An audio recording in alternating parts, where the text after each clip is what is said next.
put yourself in this insidious new car buying position. Okay, you go through the whole soul-destroying process. You whittle it down to the car you want. You make that commitment. You decide to buy it. Not only that, you do buy it. You put down a deposit and you wait patiently for months and months and months because you've paid extra and you are specifically waiting because the new model purportedly has this miraculous new fuel economy feature hidden down there under the hood somewhere. And you want that. So you're prepared to make that sacrifice and do that waiting and pay that extra coin, blah, blah, blah. And then finally, after this interminable period, the car of your dreams arrives. It's a glorious day. You part with the money. They give you the car. 2 thumbs up. Except the fuel economy is crap and you can't figure it out because it's supposed to have this feature. Anyway, months go by, still crap. They send you an email and it says... Sorry about this, dude. There was obviously some confusion. That feature's not in your car. We're going to give you 3 years of free servicing. We'll call it quits. And all you have to do to take this deal of the century is sign our legal team's waiver. Like, sign the papers, old man. Where do you stand? That's next.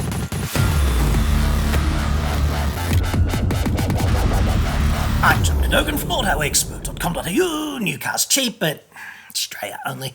Website. Card. Now, I never sit here and say, please send me an email with your most pressing automotive problem so that I could have some free input into solving it. The concept is absurd. And yet, my inbox does fill up from time to time with these kinds of missives. And I'm going to share one with you now from a dude whom I will not name, mainly because I don't want to embroil him in some, retribution fiasco with the dealer or the parent car maker so that he has the fairest shot at a resolution, like the resolution he wants. I've also redacted some details from his email to me, right? But this could happen to you next time you buy a new car. It could happen to any of us. So I'm going to lay out the problem first from unnamed dude, and then I'm going to tell you what the car company said, and then I'm going to tell you what the ACCC says about your rights as a consumer. So, dude goes, in January 2024, I ordered a brand new Merc GLA 200. Well, there's your first problem, dude, because Mercedes-Benz is like dealing with Satan. You go in expecting a fair shot and you get the exact opposite. They are the worst. In fact, the disparity between what is promised and the expectation wrapped up in the hallowed 3-pronged logo and what you actually experience as a customer. And it doesn't matter if you're buying the cheapest, shittiest A-Class or the most expensive S-Class on the menu. It doesn't matter. They're consistently crap across the board. And they tell a bunch of what I would call untruths, right? They talk about their shit price promise, I'm paraphrasing, but I found out, and in fact, I've had this confirmed from 3 different contacts in the financing space, that Mercedes-Benz will discount its cars to financiers, not to you in the general public. They'll give you all this rhetoric about everyone pays the same price for their Merc, but it's unmitigated crap. They will give discounts up to 6%, which, let's not forget, is $12,000 off on a $200,000 Mercedes if you're a finance company. And whether or not the finance company passes that saving on to you, they might easily refer you to their page where Mercedes says, oh, no discounts, dude. Like, come on. Anyway, let's go on. GLA 200. Okay, specifically I waited to order the facelifted model, the 2024 3-prong H247 GLA 200, with the expectation and understanding that for a significant price increase, he would get the 48-volt mild hybrid EV, what they call an MHEV. Now, on this issue of mild hybridization, I'd also categorise that as a kind of fraud. Basically, like it is there, it is a system in the car, but what they do is they overplay the benefit and It's the tiniest of hybridisation systems. They amp up the starter motor generally. They kind of call it an ISG, an integrated starter generator kind of thing. And there's your electric propulsion system, right? It's a glorified starter motor, and they amp up the battery somewhat.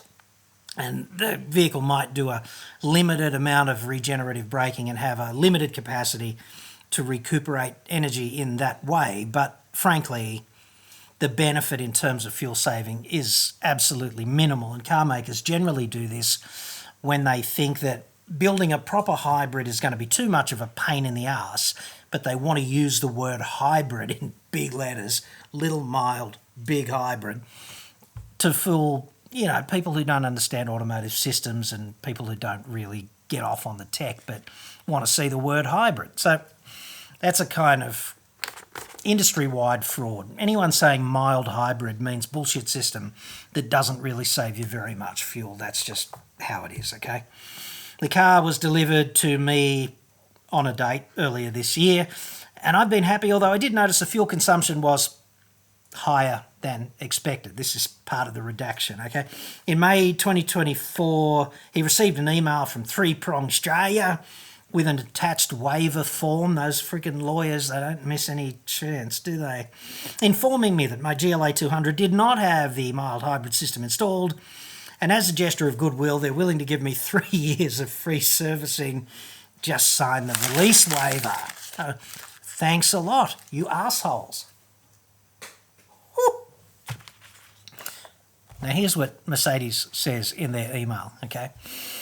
Since launching the new GLA 200 range in our market, it has come to our attention that there was some confusion regarding which engine variant was fitted.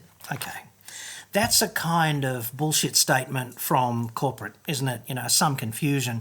I would suggest that the most likely turn of events here on the balance of probability is that Punter was presented with an unequivocal guarantee that that system was in that car because they somehow fucked up their marketing of it, okay?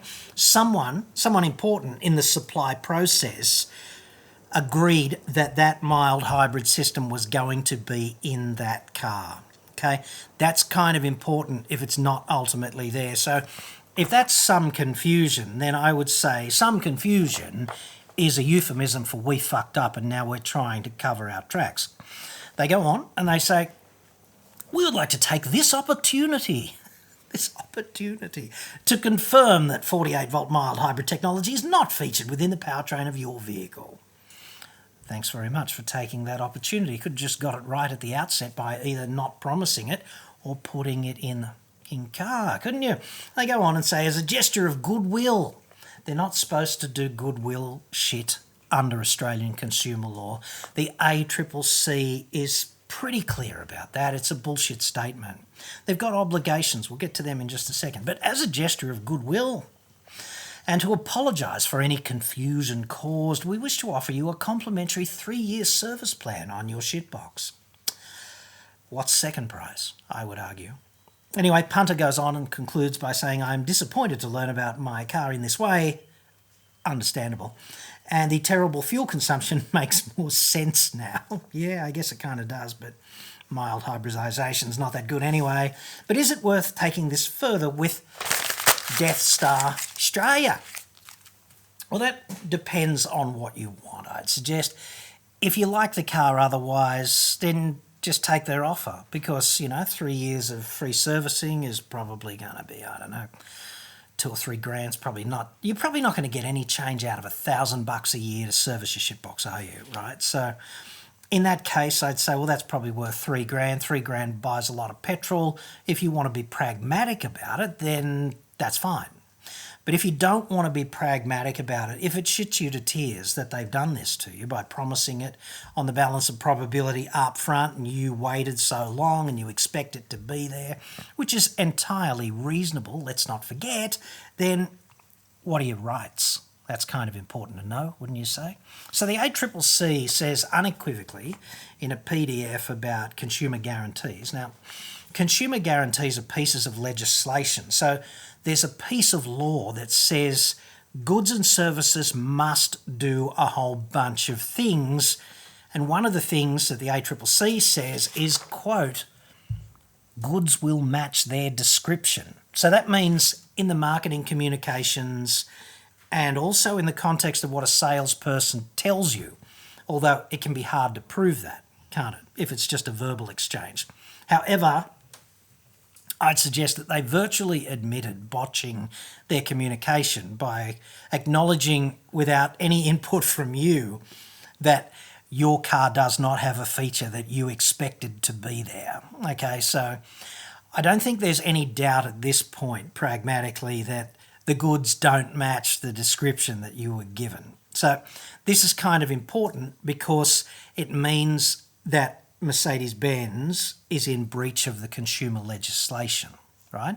And that opens up the door to remedies to you and what you are entitled to, right? And what really matters here is, does it apply to expensive vehicles? Yeah, it basically applies to vehicles irrespective of their cost, essentially, okay? So that's pretty clearly stated by the ACCC as well in their PDF on consumer guarantees. And then it comes down to whether or not it's a major failure or a minor failure. Because if it's a minor failure, then you kind of have to accept a repair or something of that nature. Like if you buy something and something small breaks and they fix it, then you can't demand a refund on your car. But if it's a major failure, au contraire.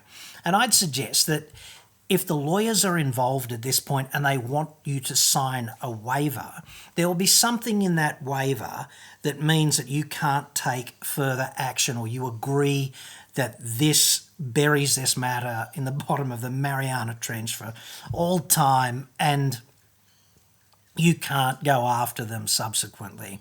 That's the only reason to have a waiver in there, because if they were being good blokes, A, they'd be a different car maker, and B, they wouldn't need you to sign a legal document, would they? Okay, so they've acknowledged internally this fuck up, and then they've got the lawyers on board to do damage mitigation so that you can't come after them if it's a major failure. So on the issue of major failures, the ACCC says a major failure includes if you wouldn't have bought that vehicle had you known about the problem, or if it is, quote, significantly different to the description. And I'd suggest that our unnamed punter here can probably tick both of those boxes, right? So you can accept compensation in this scenario, but you are absolutely not obliged to. And pragmatically, I'd say if you can afford a GLA 200, you can afford the fuel. Fuel's not that expensive in Australia, not if you can afford a three-prong, right? But if this really does shit you because you waited and you paid extra and now you're gutted emotionally because they're bending you over, then it seems to me that if you fight, you're probably entitled to a refund in full, which is like, well, here's the full amount you paid for that car, back in cash, you surrender the car, and then you can never deal with those assholes again. That's if you win, okay? So they'll probably put up a fight if you do that, but if on the balance of probability that whole scenario is as I've outlined it, if you can prove that they said that that system would be in the car, and if you can prove that you paid extra for it, which you probably can because the prices are historically known, then that is a major failure and you are entitled at your sole discretion to a refund or some other compensation if you agree to that. But you don't have to be led through this process like a lamb to the slaughter. And they are terrible corporate citizens. They bring the reputation of most other car makers down. Their sales are through the frickin' floor because of their stupid shit price guarantee. And I've lost count of the number of people that Mercedes-Benz should have supported because they bought this hallowed three-pronged Death Star status symbol and then something went wrong, or they decided to discontinue some feature, or there was a problem that couldn't be fixed, and they get routinely thrown under the bus by these unethical clowns. So if you want to fight, the first thing I would do is, I'm not a lawyer, but you should go and talk to one, because then you can show them what you know and what you can prove, and then they can review the legislation and they can tell you if they think there's a good chance that you will win. And not only that, how much winning's going to cost, because in consumer court, you typically bear the costs of your own legal representation, and that can be a problem. The other team has to be particularly egregious mongrels for a costs order to be awarded against them. And if you want to see how egregious, you could Google Sally Morphy Range Rover, because that is probably the textbook example of a woman who went to bat in consumer court. It cost her a big legal chunk of money to win, and Land Rover was so utterly egregious about their behaviour that the court awarded a costs order against Land Rover for Ms Morphy. But not only that, they also ordered a cost order against Land Rover for the dealership, which was also one of the respondents in the case. And the dealership tried to act nice about it, but Land Rover wasn't having any of that. That's not in our DNA kind of thing. Anyway, she got the costs order up, and the refund plus the costs order was, an order of magnitude greater than the just fixing the problem at the outset would have been. So that shows me how entrenched bending customers over can be for some car makers, and Land Rover is astonishingly bad at this. But three-prong is solid competition. So these documents that you've been sent are probably also pretty good for the lawyer, so show that to the lawyer as well. They probably have pretty good probative sort of evidentiary value. So do that, but the ball's essentially a lot further in your court than you might imagine in this situation, because it seems to me that they've virtually admitted that they fucked up. And if they fucked up like that and the goods don't match the description, like if they said mild hybrid in that car, that's what you're paying for, and it's not there, then, I think this is just a smokescreen, this 3 years servicing and sign the waiver. This is specifically so people don't come after them and demand a refund. So if you're that kind of person who doesn't mind channeling your own inner mongrel and acting like a bit of a bastard, such as, I don't know, me, I'd be fighting them for it. But you've got to examine each case on its merits. How much time have you got? How much emotional energy do you have to devote to this kind of thing? And then make your own decision. But do not act without getting a proper lawyer's imprimatur, because there could be some factor that upends your claim. And if that's the case, then you're just going to burn a whole bunch of cash and probably still just get 3 years worth of free servicing. So that's what you do if this happens to you.